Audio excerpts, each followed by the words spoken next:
সুস্থতা যে মহান আল্লাহ তাআলার কত বড় একটা নেয়ামত, সেটা একমাত্র আমরা যখন অসুস্থ হয়ে পড়ি তখনই বুঝতে পারি। আমরা যখন সুস্থ থাকি তখন এই চিন্তাগুলো আমাদের মাথায় আসে না। তখন দুনিয়ার রং তামাশায় আমরা ব্যস্ত থাকি, তখন শুধু দুনিয়ার তফাৎগুলো আমাদের চোখে পড়ে, যে মহান রাব্বুল আলামিন কাউকে অনেক ধন সম্পদ দিয়ে পৃথিবীতে পাঠিয়েছেন, আমাকে কেন দিলেন না? কাউকে অনেক সুন্দর করে পৃথিবীতে পাঠিয়েছেন, আমাকে কেন কালো বানিয়ে পৃথিবীতে পাঠালেন?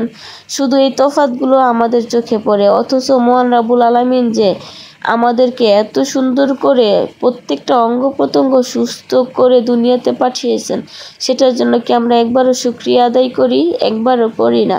আমরা শুধু এই দুনিয়ার চিন্তায় মগ্ন থাকি। এই দুনিয়াটা 2 দিনের, আজ আছে কাল নেই, একদিন সবাইকে এই দুনিয়া ছেড়ে চলে যেতে হবে।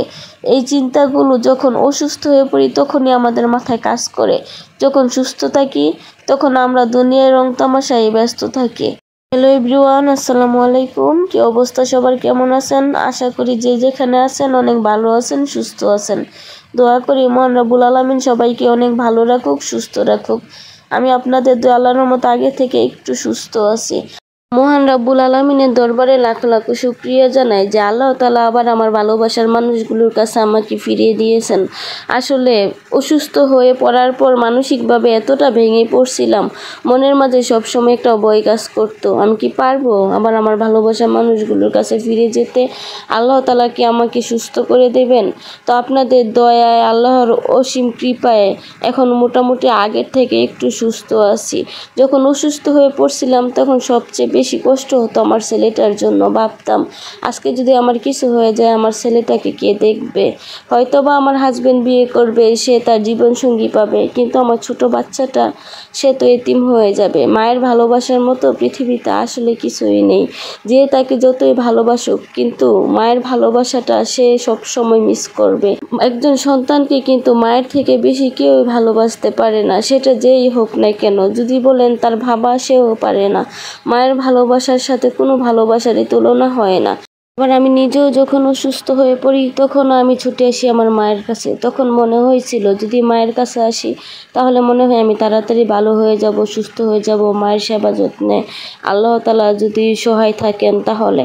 আপনাদের দোয়ায় আমার মায়ের সেবা যত্নে আল্লাহর রহমতে এখন আগে থেকে অনেকটা সুস্থতা বোধ করি। তো দোয়া করি প্রত্যেকটা বাবা মায়ের জন্য, আল্লাহ তাআলা যেন পৃথিবীর সব বাবা মাকে সুস্থ রাখেন, নেক হায়াত দান করেন। আমার বাবা মায়ের মতো প্রত্যেকটা বাবা মাকে আল্লাহ তাআলা অনেক বেশি সুস্থ রাখুক, ভালো রাখুক।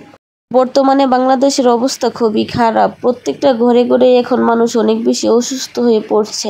মানে জ্বর সর্দি মনে হয় এখন বাংলাদেশের প্রত্যেকটা ঘরে ঘরে একজন সদস্য হলেও ভুগছে।